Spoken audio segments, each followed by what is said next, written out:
امام علی مقام علیہ السلام کا قافلہ 8 ذی الحج 60 ہجری کو مکہ سے کوفہ کے لیے روانہ ہوا، جسے راستے میں ہور نے اپنے سپاہیوں سمیت ذوحشم کے مقام پر اپنے گھیرے میں لے لیا اور امام کو کوفے کا راستہ بدل کر کربلا کے میدان کی طرف لے گیا۔ 2 محرم الحرام 61 ہجری کو بروز جمعرات امام علی مقام علیہ السلام کا گھوڑا اس وادی میں پہنچا تو رک گیا اور قدم کو آگے نہیں بڑھایا۔ امام علیہ السلام نے گھوڑا تبدیل کیا تو وہ بھی آگے نہ بڑھا، حتیٰ کہ امام علیہ السلام نے 6 گھوڑے تبدیل کیے، کسی نے بھی قدم آگے نہیں بڑھایا۔ اس کے بعد امام علیہ السلام نے قریب کی آبادی سے قبیلہ بنی اسد کے افراد کو بلایا اور دریافت فرمایا، اس جگہ کا نام کیا ہے؟ کسی نے کہا اسے گازریہ کہتے ہیں، کسی نے کہا اسے نینوا بھی کہتے ہیں۔ مجموعے میں سے ایک بوڑھے شخص نے کہا مولا اسے کربلا بھی کہتے ہیں۔ یہ سننا تھا۔ اس وقت امام علیہ السلام نے فرمایا، رب العزت کی قسم یہ وہی زمین ہے جہاں دکھ اور مصیبتیں ہوں گی، ہمارے جوان یہیں مارے جائیں گے، ہماری عورتیں یہیں بیوہ ہوں گی، ہمارے چھوٹے چھوٹے بچوں کو یہیں ذبح کیا جائے گا۔ اللہ تعالیٰ کی قسم ہماری تعظیم اور حرمت کا پردہ یہیں اترے گا، بس میرے جوان مردوں یہاں اتر آؤ کیونکہ یہیں ہماری قبروں کا مقام ہے۔ کربلا میں پڑاؤ ڈالنے کے بعد امام علی مقام علیہ السلام نے زمین کربلا کو 60,000 درہم میں اہل نینوا اور گازریہ سے خریدا، جو 4 میل مربع پر محیط تھے۔ یہ زمین اس شرط پر انہیں صدقہ دے دی کہ وہ لوگوں کو امام کی قبروں کی طرف رہنمائی کریں گے اور 3 دن تک ان کی مہمان نوازی کریں گے۔ روایت میں آیا ہے کہ امام علی مقام علیہ السلام نے کچھ مخصوص افراد کے نام خطوط لکھے اور کربلا آنے کی دعوت دی۔ ان میں سے ایک خط حبیب ابن مظاہر کے نام بھی تھا۔ امام نے حبیب کے لیے لکھا، حبیب سلام ہو تم پر، شاید تمہیں معلوم نہیں کہ ہم 2 محرم سے کربلا پہنچ چکے ہیں، میرے ساتھ اس عالم غربت میں میرے اہل خانہ اور بچے بھی ہیں، ہمیں چاروں طرف سے دشمنوں نے گھیر لیا ہے، اگر بے وطنوں کی مدد کرنا چاہتے ہو تو عصر عاشور سے پہلے کربلا پہنچ جانا، ورنہ عصر قیامت ملاقات ہوگی۔ حبیب بن مظاہر کو جب امام علیہ السلام کا خط ملا تو وہ دن کی روشنی میں ابن زیاد کے جاسوسوں کی نظروں سے کہیں چھپ جاتے تھے اور راتوں کو سفر کرتے تھے۔ بالآخر وہ 7 محرم الحرام کو کربلا میں امام حسین علیہ السلام کے قافلے سے جا ملے، جبکہ دوسری طرف حور بن یزید رہائی نے ایک خط عبید اللہ بن زیاد کے لیے لکھا اور اس امر کی اطلاع دی۔ حور کا خط ملتے ہی ابن زیاد نے ایک خط امام حسین کے نام بھیجا، جس میں اس نے لکھا تھا، اما بعد اے حسین، کربلا میں تمہارے پڑاؤ ڈالنے کی خبر ملی ہے، مجھے یزید کا حکم ہے کہ میں اس وقت تک نرم بستر پر نہ سوؤں اور گندم کی روٹی نہ کھاؤں جب تک تمہیں قتل نہ کر لوں یا پھر تم یزید کی بیعت کر لو۔ مروی ہے کہ امام حسین علیہ السلام نے پڑھنے کے بعد خط کو ایک طرف پھینک دیا اور فرمایا، جن لوگوں نے اپنی رضا اور خوشنودی کو خدا کی رضا اور خوشنودی پر مقدم رکھا وہ ہرگز فلاح نہ پا سکیں گے۔ ابن زیاد کے قاصد نے کہا، یا ابا عبداللہ، آپ خط کا جواب نہیں دیں گے؟ فرمایا، اس خط کا جواب اللہ کا دردناک عذاب ہے جو بہت جلد اس کو اپنی لپیٹ میں لے گا۔ قاصد ابن زیاد واپس چلا گیا اور امام حسین کا کلام اس کے سامنے دہرایا۔ ابن زیاد نے امام کے خلاف جنگ کے لیے لشکر تشکیل دینا شروع کر دیا۔ 3 محرم الحرام بروز جمعہ کو ابن زیاد نے عمر سعد کو رے کی حکومت کا لالچ دے کر امام کا محاصرہ کرنے اور ان سے مقابلہ کرنے کا حکم دیا۔ کوفے کے سمجھدار لوگوں نے عمر سعد کو اس کام سے روکا، لیکن لالچ نے اس کی آنکھوں پر پٹی باندھی تھی۔ چنانچہ وہ 4,000 کا لشکر لے کر 3 محرم الحرام کو میدان کربلا میں داخل ہوا۔ عمر سعد نے کربلا پہنچ کر قاصد کو امام کے پاس بھیجے تاکہ وہ امام کی آمد کا مقصد دریافت کر سکے۔ قاصد امام کے پاس گیا اور آمد کا مقصد پوچھا۔ امام نے جواب دیا، تمہارے شہر والوں نے خطوط لکھ کر مجھے بیعت کے لیے بلایا ہے، اب اگر انہیں میرا آنا ناگوار ہے تو میں واپس چلا جاتا ہوں۔ قاصد امام کا جواب لے کر عمر سعد کے پاس واپس آیا اور امام کے جواب سے مطلع کیا، جس پر عمر سعد بولا، امید ہے اللہ مجھے حسین کے ساتھ جنگ سے بچا لے گا۔ پھر عمر سعد نے امام کے جواب کے متعلق ابن زیاد کو خط لکھا اور امام کے جواب سے مطلع کیا کہ کوفہ والوں نے خط لکھ کر امام کو یہاں بیعت کے لیے بلایا ہے، اگر آپ کوفہ والے اپنی بات سے منکر ہو گئے ہیں تو امام واپس چلے جائیں گے۔ ابن زیاد نے عمر صاحب کے خط کے جواب میں لکھا کہ اب جب کہ ہم نے حسین کو چنگل میں لے لیا ہے تو وہ چھٹکارا چاہتے ہیں،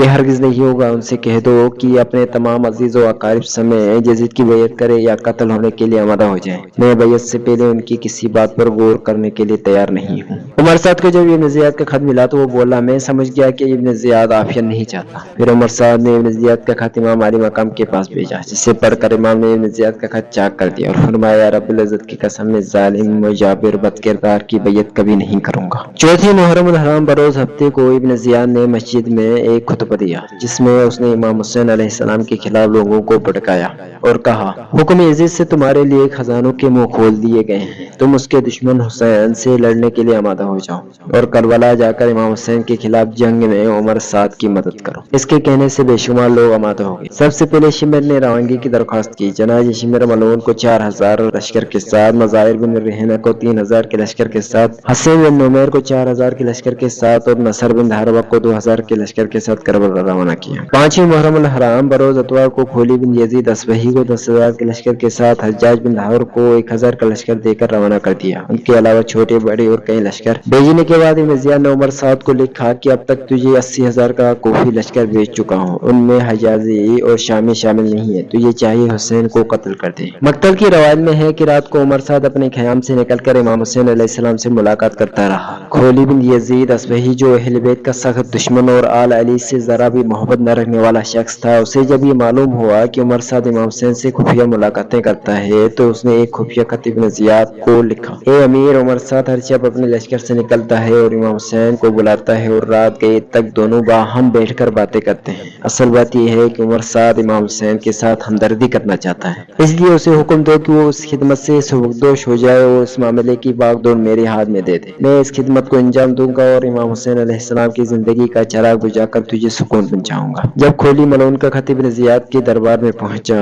खत पढ़कर इब्न ज़ियाद ने उमर साद के नाम एक खत लिखा जिसमें कहा गया, ए उमर साद, मैंने तुम्हें हुसैन के साथ सुलह करने के लिए नहीं भेजा और न इसलिए कि फर्श पर बैठकर उनसे गुफ्तगू करो। देखो, अगर हुसैन मेरे हुक्म के आगे सर तस्लीम खुम कर दे तो उनको सलामती के साथ मेरे पास भेज दो। अगर इनकार करे तो उनसे जंग करो और पानी बंद कर दो। ख्याल रखना उन तक पानी का एक कतरा भी न पहुंचने पाए। और जब हुसैन अलैहिस्सलाम कत्ल हो जाए तो लाश हुसैन को घोड़ों से पामाल कर दो। 7वीं मुहर्रम अल हराम बरोज मंगल को शबास बिन रबी इब्न ज़ियाद का उमर साद के नाम खत लेकर करबला पहुंचा, जिसमें उमर साद को हुक्म हुआ था कि हुसैन और उनके असहाब पर पानी बंद कर दो और एक कतरा भी पानी ख़याम हुसैनी में न जाने पाए। खत के मिलते ही उमर साद ने फौरी तौर पर तामील करते हुए उमर बिन हज्जाज ने को 500 सवारों के साथ नहर फुरात पर भेज दिया और इसको ताकीद की कि हुसैन के ख़याम तक पानी का एक कतरा भी न पहुंचने पाए। पानी बंद हो जाने के बाद लश्कर यजीद से तानाजनी की गई। आपने गालिबन तानाजनी के जवाब में खैबर से 19 कदम के फासले पर जानिब किबला एक ज़रब तेशा से चश्मा जारी कर दिया और ये बता दिया कि हमारे लिए पानी की कमी नहीं है, लेकिन हम इस मकाम पर मौजूद दिखाने नहीं आए बल्कि इम्तहान देने आए। 8वीं मुहर्रम अल हराम बरोज बुध की शब को खैमा आला मोहम्मद से पानी बिल्कुल गायब हो गया।